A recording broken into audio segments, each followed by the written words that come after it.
Hello दोस्तों, कैसे हो नाइन्थ वालों। बहुत डिमांड कर रहे थे ना तुम लोग कि तुम्हारी वीडियोस नहीं आ रही। चलो अब आनी चालू हो जाएंगी। शुरू करने वाले हैं पहला चैप्टर, क्या, पॉलिटिकल साइंस का, जिसका नाम क्या है, what is democracy, why is democracy. बहुत इंपॉर्टेंट चैप्टर है, बहुत प्यारा चैप्टर है। बहुत आसानी से इस वीडियो के अंदर हम लोग इस चैप्टर को क्या करने वाले हैं, निपटाने वाले हैं। सबसे पहले हम लोग समझेंगे डेमोक्रेसी है क्या और डेमोक्रेसी क्यों है। इन्हीं दो एस्पेक्ट के ऊपर हमारा ये वाला चैप्टर क्या करने वाला है, चलने वाला है। बने रहना, कॉपी और पेन लेके बैठो, शुरू करते हैं। ठीक है, चलो। तो पहला टॉपिक क्या है हमारा, व्हाट इज डेमोक्रेसी। भाई समझते हैं क्या है डेमोक्रेसी। बताता है डेमोक्रेसी एक फॉर्म ऑफ गवर्नमेंट होती है जिसको चुना जाता है किसके द्वारा, लोगों के द्वारा। अब सबसे पहले पहले मैं तुम लोग को डेमोक्रेसी का हिंदी का मतलब समझा देता हूं, लोकतंत्र। यहां से हमको पूरा चैप्टर समझ आ जाएगा। लोकतंत्र का मतलब क्या होता है, लोगों द्वारा हमको क्या करवाना है, शासन करवाना है। मतलब शासन का मतलब क्या होता है, किसी एक देश को जब हम चलाने की कोशिश करते हैं किसकी मदद से, उस देश के लोगों की मदद से, तो उसको बोलते हैं हम लोग क्या, डेमोक्रेसी। या हिंदी में बोले तो क्या बोलते हैं, लोकतंत्र बोलते हैं। अब लोकतंत्र के अंदर एक चीज होती है कि जो भी सरकार बनेगी वो सरकार आम लोग मिलके बनाएंगे। कैसे बनाएंगे, आम लोग ही वोट डालेंगे, आम लोग ही उन इलेक्शंस में खड़े होंगे और उन्हीं इलेक्शंस में से जो आम लोग चुने जाएंगे वो एक क्या बनाएंगे, सरकार बनाएंगे। तो इसी चीज को इंग्लिश में हम लोग दूसरी डेफिनेशन में ये भी बोलते हैं, democracy is form of government by the people, to the people, for the people. ये चीज मैंने तुम लोग को समझा दी है, वापस से सुन लो कि डेमोक्रेसी एक ऐसी फॉर्म ऑफ गवर्नमेंट होती है जो चुनी जाती है उस देश के आम नागरिकों के द्वारा। ठीक है, अब हमारा अगला जो इंपॉर्टेंट चीज हमको ध्यान में रखनी है, वो हमको तीन वर्ड्स ध्यान में रखने, एक रखना है रूलर, एक रखना है इलेक्शन और एक रखना है पीपल। अब ये क्या होता है ये समझते हैं। देखो, रूलर वो होता है जिन व्यक्तियों को हमारे देश के आम नागरिक इलेक्शन में क्या करते हैं, वोट डाल के चुनते हैं कि भाई मैं चाहता हूं ये व्यक्ति मेरे लिए क्या करे, सरकार बनाए। ठीक है, तो उन लोगों को बोलते हैं रूलर। अब आ जाते हैं जिस मेथड से जो लोग हमारे रूलर को चुनते हैं उनको बोला जाता है क्या, इलेक्शन। अब अगर मैं बोलूं इलेक्शन क्या है, अभी 5 फरवरी को दिल्ली में भी इलेक्शन होने वाले, तो इलेक्शन का मतलब क्या होता है, ये एक ऐसा मेथड होता है जिससे उस देश के लोग, उस शहर के लोग अपनी सरकार को क्या करने वाले, चुनने वाले। तो ये दूसरा वर्ड हमारा था इंपॉर्टेंट, ये भी हमको समझ लेना है। तीसरा होता है पीपल। अब देखो, देश के अंदर ना कुछ लोग होते हैं जो क्या डालते हैं, वोट डालते हैं। अब मैंने कुछ लोग क्यों बोला है, क्योंकि देखो लोग तो तुम भी हो, लोग मैं भी हूं, लेकिन हम सब वोट तो नहीं डालते। वोट डालने की क्राइटेरिया क्या है हमारे देश के अंदर, 18 और 18 प्लस के जितने भी लोग होंगे जिनके पास अपना वोटर आईडी कार्ड है वो क्या डाल सकते हैं, वोट डाल सकते हैं। तो इसीलिए मैंने बोला कि हमारे देश में कुछ ऐसे लोग हैं जो 18 प्लस से ज्यादा है, वो हमारे रूलर्स को क्या करते हैं, चुनते हैं। ठीक है, तो अब जब मैं ये तीनों चीजों को मिला दूंगा तो हमारी क्या बनेगी, सरकार बनेगी। कैसे बन रही है सरकार, लोगों ने इलेक्शन में वोट डाला और इलेक्शन में जो लोग खड़े हुए थे उन लोगों में से क्या करा है, कुछ लोगों को चुना गया है और वो चुने जाने वाले लोगों ने फिर मिलके क्या बनाया है, उनको रूलर बोल दिया और उन सारे रूलरों ने मिलके क्या बनाया, एक सरकार बनाई है जो हमारे देश को क्या करने वाली, चलाने वाली है। तो ये होती है डेमोक्रेसी। अब आगे हम लोग समझेंगे कि फीचर्स क्या होते हैं डेमोक्रेसी को, और साथ ही साथ डेमोक्रेसी अच्छी क्यों मानी जाती है और डेमोक्रेसी बुरी क्यों मानी जाती है। ये 3 टॉपिक हम लोग समझेंगे और ये चैप्टर एकदम मक्खन की तरीके से हम लोग क्या करने वाले, खत्म करने वाले हैं। चलो इतना नोट डाउन करो। तो पिछला कंसेप्ट समझ आ गया होगा। ठीक है, अब आ जाते हैं हम लोग अपने अगले टॉपिक के ऊपर, जो चीज डायरेक्टली पूछी भी जाती है कि बच्चों बताओ भाई फीचर्स ऑफ डेमोक्रेसी क्या होती है। बहुत आसान सा टॉपिक है और बहुत अच्छी तरीके से मैं तुमको बताने वाला हूं, ढंग से सुनना। फीचर्स ऑफ डेमोक्रेसी के अंदर हम लोग ये समझने की कोशिश करते हैं कि देखो, देश के अंदर, किसी भी देश के अंदर ना बहुत तरीके से हम लोग अपने देश को चला सकते हैं। ठीक है, डिक्टेटरशिप भी हो सकती है, मोनार्की भी हो सकती है, डेमोक्रेसी भी हो सकती है, और उसके बाद तुम लोग कहो तो मोनार्की डेमोक्रेसी भी हो सकती है। ठीक है, उसके बाद हम लोग क्या कहते हैं कि हमने आखिरकार हमारे देश में डेमोक्रेसी को ही क्यों लाया। इसके अलावा जो अभी मैंने जितने भी 3-4 नाम सुने हैं, ये सारे नाम तुम 10th क्लास में भी पढ़ने वाले हो, डरना मत। ये बहुत अलग अलग तरीके की चीजें होती है जिससे हम किसी भी देश को चलाते हैं, बट हमारा जो टॉपिक है वो है डेमोक्रेसी से हम अपना देश क्यों चला रहे हैं। अब डेमोक्रेसी से हम अपना देश क्यों चला रहे हैं उसको समझने के लिए हम लोगों को समझना पड़ता है कि फीचर्स क्या है डेमोक्रेसी के। सबसे पहला फीचर जो है डेमोक्रेसी का वो क्या है भाई, देखो क्या बताया गया है कि डिसीजन जो भी लिया जाएगा किसी भी देश के अंदर, वो सारे के सारे डिसीजन हमारे कौन लेंगे, इलेक्टेड लीडर्स। अब ये वर्ड बहुत इंपॉर्टेंट है, इलेक्टेड। इलेक्टेड लीडर का मतलब क्या होता है कि देखो, इलेक्शन के अंदर बहुत सारे नेता खड़े होते हैं। एग्जाम्पल के तौर पे मान लो आम आदमी का केजरीवाल और बीजेपी के मोदी जी दोनों खड़े हुए, लेकिन हम लोगों ने चुना है मोदी जी को। ठीक है, मैं ये नहीं कह रहा कि मैं किसी पार्टी का सपोर्ट करता हूं, बट फिर भी मान लेते हैं हमने मोदी जी को चुन लिया। अब ऐसा तो है नहीं कि मोदी जी को चुना है तो डिसीजन केजरीवाल लेगा, नहीं भाई, वो नहीं ले सकते। लेंगे कौन? हमारे माननीय मोदी जी लेंगे। ठीक है, तो यहां से हमको क्या समझ आया कि डेमोक्रेसी के अंदर जो भी डिसीजन लिया जाएगा वो डिसीजन सिर्फ और सिर्फ इलेक्टेड लीडर के द्वारा ही लिया जाएगा, हारे हुए लीडर के द्वारा किसी भी तरीके का डिसीजन नहीं लिया जाएगा, पहली बात। दूसरी बात क्या होगी कि जो भी इलेक्शन होगा, मैंने एग्जांपल लिया ना, इलेक्शन अभी किसके बीच में होगा, मान के चलते हैं माननीय केजरीवाल और माननीय मोदी जी के बीच में, तो उन दोनों के बीच में जो इलेक्शन होना चाहिए वो फ्री और फेयर होना चाहिए। फ्री और फेयर का मतलब क्या होता है कि किसी भी तरीके की चीटिंग नहीं होनी चाहिए भाई इलेक्शन के अंदर। ये एक बहुत इंपॉर्टेंट फीचर होता है डेमोक्रेसी का। माना जाता है डेमोक्रेसी के अंदर जब भी इलेक्शन करवाया जाता है तो वो इलेक्शन क्या होगा, फ्री और फेयर होगा। वापस से आ जाओ तीसरे टॉपिक पे, ये दोनों बड़े सिमिलर से हैं, ये तुम्हारे बुक में दे नहीं रखा बट मैंने तुम लोग को ये लिख दिया है, अच्छा टॉपिक है, समझना। अब मान लेते हैं एक पावरफुल मैन है कोई ए नाम का, ठीक है, और एक ऑर्डिनरी मैन है कोई बी नाम का। अब ये दोनों ही एक एरिया से खड़े हो रहे हैं इलेक्शन लड़ने के लिए।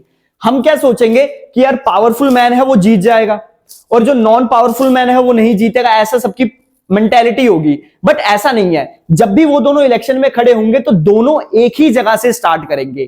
कोई मायने नहीं रखता कि कौन कितना पावरफुल है कौन कितना पावरफुल नहीं है। तो ये भी एक बहुत इंपॉर्टेंट फीचर होता है किसका भाई, डेमोक्रेसी का। समझ आ गई बात? आगे आ जाओ, लास्ट और मोस्ट इंपॉर्टेंट टॉपिक तुम्हारा क्या होता है, या मोस्ट इंपॉर्टेंट फीचर डेमोक्रेसी का क्या होता है कि हर व्यक्ति के पास एक वोट, उस व्यक्ति की जो काउंटिंग होगी वोट की वो भी एक होगी और उसकी जो वैल्यू होगी वो भी क्या होगी, एक होगी। अभी मैंने वापस से बता दो तुमको, इलेक्शन होगा, हमारे मोदी जी भी क्या डालेंगे, वोट डालेंगे, और मेरा भी वोटर आईडी कार्ड बन रखा है, मैं भी क्या डालूंगा, वोट डालूंगा।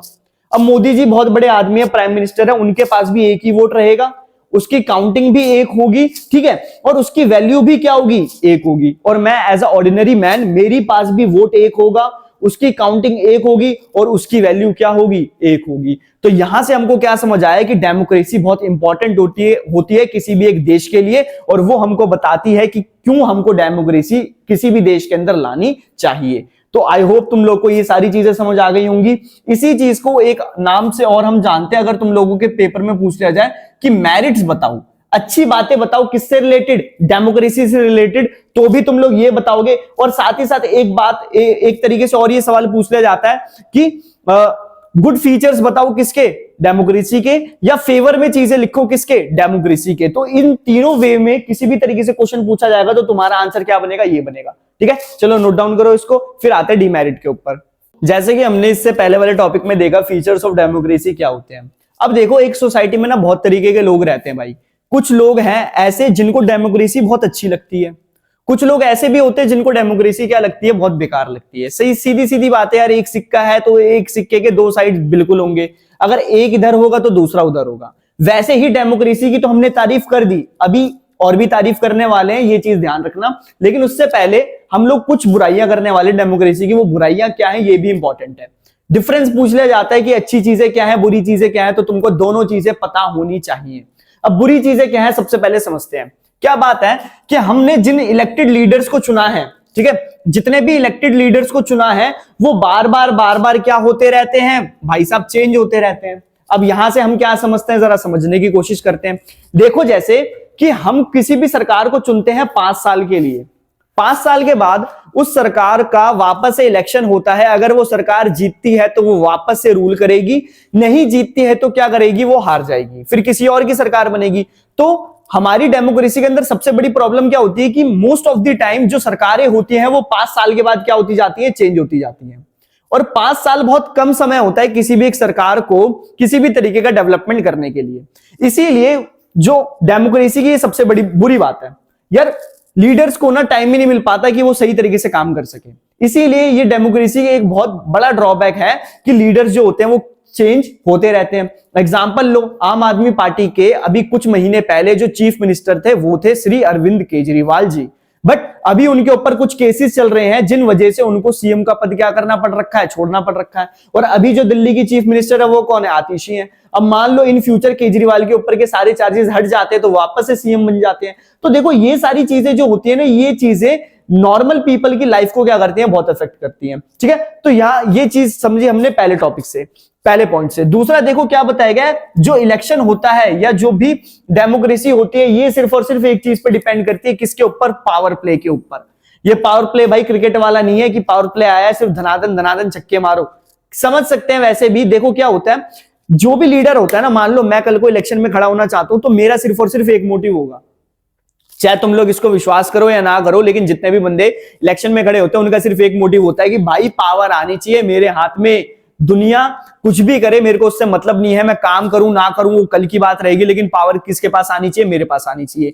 तो यहां से जो लीडर्स होते हैं वो ग्रीडी होने लगते हैं। ठीक है, ग्रीडी का मतलब लालची होने लगते हैं, और जब कोई एक व्यक्ति लालच में आ जाता है तो वो फिर वो देश का भला नहीं करता। इसीलिए डेमोक्रेसी को माना जाता है कि इसके अंदर सिर्फ और सिर्फ लीडर्स पावर को अपने हाथ में रखने के लिए क्या करते हैं, कंपटीशन करते हैं। तीसरी चीज देखो, डेमोक्रेसी ना बहुत ज्यादा टाइम लेता है। ठीक है, किसी भी एक डिसीजन को लागू करने के लिए डेमोक्रेसी क्या लेता है, बहुत ज्यादा टाइम लेता है। इसीलिए डेमोक्रेसी की ये सबसे घटिया और सबसे खराब अगर कोई शक्ति है तो वो है डिसीजन लेने की शक्ति। किसी भी एक लॉ को पास करने में, किसी भी एक बिल को पास करने में डेमोक्रेसी के अंदर बहुत ज्यादा क्या लग जाता है, टाइम लग जाता है। ये चीज तुम लोग क्लास 11th में बहुत अच्छे से पढ़ोगे। जो बच्चे आर्ट्स लेना चाहते हैं उनको ये टॉपिक 11th क्लास में बहुत अच्छे से पढ़ाया जाएगा। ठीक है, चौथी चीज देखो, सबको पता है ये तो यार, ये तो 6th क्लास के बच्चों को भी पता है करप्शन क्या होता है। डेमोक्रेसी के अंदर जो भी सरकार बनती है वो अपने आप को बेशक कितना भी अच्छा बोल रहे, कितना भी दूध का दूल्हा बोल रहे, बट उन सबकी सरकार के अंदर क्या होता है भाई, करप्शन होता है। अगर वो किसी काम को करने के लिए 100 करोड़ रुपए पास करवाते हैं तो इस 100 करोड़ में से लगभग 20 से 30 करोड़ तो मिनिस्टर्स की जेब में चला जाता है। इसी चीज को हम लोग क्या बोलते हैं, करप्शन बोलते हैं। और ये करप्शन किसका भाई है भाई, डेमोक्रेसी का भाई है। तो ये डेमोक्रेसी की कुछ खराब बातें होंगी। लास्ट में देखो क्या होता है, लास्ट में ये जो ड्रॉबैक है ना, ये हमारे ऊपर लागू होता है कि हमको अपने देश को चलवाना है, हम है ऑर्डिनरी पीपल, लेकिन हमको पॉलिटिक्स के बारे में कुछ पता ही नहीं है। बहुत अच्छी बात है, सही बात है, तभी तो हम लोग पॉलिटिक्स पढ़ रहे हैं ना। ठीक है, इसीलिए देखो हम पॉलिटिक्स क्यों पढ़ रहे हैं, ताकि हमको पता हो पॉलिटिक्स करी कैसे जाती है, पॉलिटिक्स होती क्या, पॉलिटिक्स में पावर किस तरीके से इधर उधर जाती है। इसीलिए यहाँ पे ये वाला पॉइंट भी जोड़ा गया है, क्योंकि हम लोग क्या सीख रहे हैं, पॉलिटिक्स। जब तक हम पॉलिटिक्स नहीं सीखेंगे तब तक हम ये बुरी चीजों को क्या नहीं कर सकते, चेंज नहीं कर सकते। इसीलिए पोल साइंस पढ़नी क्या है, बहुत ज्यादा जरूरी है। तो ये थे तुम्हारे अगेंस्ट के कुछ बातें जो डेमोक्रेसी के अगेंस्ट थी। अब कुछ हम लोग 4 की भी पढ़ेंगे, और तुम्हारा ये जो लास्ट टॉपिक होगा वो भी अगली वीडियो में खत्म हो जाएगा। ठीक है, चलो इतना क्या कर लो, नोट डाउन कर लो, खत्म करते हैं फिर। तो बस ये चैप्टर खत्म होने वाला है भाई। एक चीज ध्यान में रखनी है चैप्टर खत्म करने से पहले, वो क्या होती है भाई, अब हम डेमोक्रेसी पढ़ रहे हैं तो इसकी कुछ अच्छी बातें तो हमको पता होनी चाहिए भाई। सीधी सीधी बात है। क्या होती है कुछ अच्छी बातें, देखो अकाउंटेबल फॉर्म ऑफ गवर्नमेंट होती है। अकाउंटेबल का मतलब क्या होता है, ये चीजें तो तुमको पता ही नहीं होंगी। ठीक है, क्यों नहीं पता होंगी, क्योंकि कभी पढ़ी ही नहीं है। अब धीरे धीरे भाई ऐसे ऐसे वर्ड्स पढ़ना सीख जाओ। अकाउंटेबल का मतलब होता है आंसरेबल। अब आंसरेबल का मतलब क्या होता है, जैसे तुम लोग अपने क्लास के टीचर से, सब्जेक्ट टीचर से कोई एक सवाल पूछते हो, सर जी इसका मतलब बताओ, तो सर जी उस चीज का मतलब बताते हैं ना। ठीक है, तो उसी चीज को बोलते हैं अकाउंटेबल। कि अगर तुमने किसी से कोई सवाल पूछा तो सामने वाले व्यक्ति को तुमको जवाब देना ही देना पड़ेगा। इसी चीज को बोलते हैं हम लोग अकाउंटेबल। अब डेमोक्रेसी के अंदर जितनी भी सरकारें बनेंगी, जितनी भी, वो सारी की सारी तुम्हारी क्या होंगी, अकाउंटेबल फॉर्म ऑफ गवर्नमेंट होगी भाई। तुम उनसे किसी भी तरीके का सवाल पूछ सकते हो और उनको उस चीज को तुम्हारे को क्या देना पड़ेगा, जवाब देना पड़ेगा। जो बच्चे बहुत अच्छे से सोशल स्टडीज पढ़ते हैं उनको पता होगा इस चीज को मैं इंप्लीमेंट कर सकता हूं RTI से, right to information. Right to information एक तरीके का हमारा राइट है, जिससे हम किसी भी गवर्नमेंट ऑर्गेनाइजेशन में क्या चल रहा है, वो कितने पैसे कहां से गेन कर रहे हैं, कितने पैसे कहां पे वो खर्च कर रहे हैं, उसको मैं क्या कर सकता हूं, जान सकता हूं। तो इसी चीज को तो मैंने बोल दिया अकाउंटेबल फॉर्म ऑफ गवर्नमेंट। ठीक है, अब देखो दूसरा जो क्वालिटी होती है, इसकी आर्गुमेंट है हमारा डेमोक्रेसी के लिए, वो क्या होता है कि जो भी डिसीजन लिया जाता है वो बहुत ही अच्छा लिया जाता है। अब जिस बच्चे ने ये वीडियो बहुत प्यार से और बहुत अच्छे से देखी होगी ना, उसको एक डाउट हुआ होगा कि भैया आपने ये वाला पॉइंट अगेंस्ट में भी बोला और ये वाला पॉइंट फेवर में भी बोला, ये कैसे हो गया। तो ये बहुत अच्छी बात है। कैसे हो गया, देखो किसी एक डिसीजन को लेने में टाइम लग रहा है भाई, वो उसकी खराब बात है, ये तो सीधी सीधी बात है, तो ये यहां से अगेंस्ट में चला गया। लेकिन अगर किसी एक डिसीजन को लेने में टाइम लग रहा है तो वो डिसीजन हमेशा अच्छा लिया जाएगा। ये इसके फेवर में चला गया। तो दोनों चीजें क्या कर रहा है, ये कवर कर रहा है। तो डेमोक्रेसी के अंदर क्या होता है, बहुत सारे मिनिस्टर्स होते हैं, बहुत सारे हमारे एडमिनिस्ट्रेशन लेवल के सिविल सर्वेंट्स होते हैं, जिनसे किसी भी एक डिसीजन के बारे में बार बार बात करी जाती है कि इसको लागू करा जाए या नहीं करा जाए। और जब एक ही चीज के ऊपर 4-5 बार बात करी जाती है, तो जो भी उसका डिसीजन, जो भी उसका क्रक्स निकलता है, वो क्या निकलता है, एकदम परफेक्ट निकलता है। परफेक्ट नहीं तो नियर टू परफेक्ट निकलता है। इसीलिए ये बहुत अच्छा टॉपिक है, ये बहुत एक अच्छा फीचर है किसका, डेमोक्रेसी का। तीसरा देखो क्या होता है, डायरेक्ट पार्टिसिपेशन बाय पीपल। कुछ लोग इसको इनडायरेक्ट भी कहते हैं, बट मेरे हिसाब से तो ये डायरेक्ट होता है। क्यों होता है, देखो इसका मतलब क्या होता है कि इलेक्शन के अंदर खड़े भी कौन हो रहे हैं, लोग हो रहे हैं, और इनको वोट भी कौन डाल रहे हैं, लोग डाल रहे हैं, और जो चुने जाएंगे वो भी कौन चुने जाएंगे, लोग चुने जाएंगे, और सरकार भी किनकी बनेगी, इन्हीं की बनेगी। तो अल्टीमेटली खेल किसका चल रहा है भाई, लोगों का चल रहा है। इसीलिए मैंने यहां पे बोला है कि डेमोक्रेसी के अंदर सिर्फ और सिर्फ एक ही बंदा होता है, वो कौन होते हैं भाई, हमारे देश के ऑर्डिनरी पीपल, हम आम आदमी। हम किसी भी सरकार को बना सकते हैं और किसी भी सरकार को क्या कर सकते हैं, गिरा सकते हैं। ये सबसे इंपॉर्टेंट बात है, इसको तुम लोग को क्या करना है, ध्यान में रखना है। लास्ट में देखो क्या होता है, हम ये पॉइंट तुम लोग लिखना भाई जरूर, ये अच्छा पॉइंट है कि डेमोक्रेसी जो है ना, किसी भी अलग फॉर्म से, मतलब किसी भी अलग फॉर्म ऑफ गवर्नमेंट से क्या होती है, अच्छी होती है। क्यों अच्छी होती है, क्योंकि डेमोक्रेसी लोगों को एक पावर देती है कि अगर उनको उनकी सरकार अच्छी लग रही है तो वो अगले इलेक्शन में उनको जिताएगी। अगर उनको उनकी सरकार अच्छी नहीं लग रही कि वो हमारे लिए काम नहीं कर रहे, तो वो अगले साल या अगले इलेक्शन में उनको क्या कर देगी, गिरा के दूसरी नई सरकार बना लेगी। तो इसी चीज को हम लोग क्या बोलते हैं, better than any other form of government, because it allow room for correction. Room for correction का मतलब हो गया कि डेमोक्रेसी हमको जगह देती है, हमको मौका देती है कि अगर हमने कोई गलती कर ली पिछले इलेक्शन में, तो उस गलती को भूल के हमको एक नई शुरुआत करने का क्या मिलता है, मौका मिलता है। तो ये था तुम्हारा चैप्टर, जो चैप्टर तुमको बताता है कि आखिरकार डेमोक्रेसी होती क्या है और डेमोक्रेसी हम लेके क्यों आए हैं। तो सारी चीजें हमने इस चैप्टर से पढ़ ली हैं। बस तुमको क्या करना है, इस वीडियो को देखना है, अपनी एनसीईआरटी पढ़नी है, और ये चैप्टर क्या कर देना है, तुमको खत्म कर देना है। कोई भी डाउट हो तो उसको feel free to ask in comment section. ठीक है, चलो फिर खत्म करो इस चैप्टर को।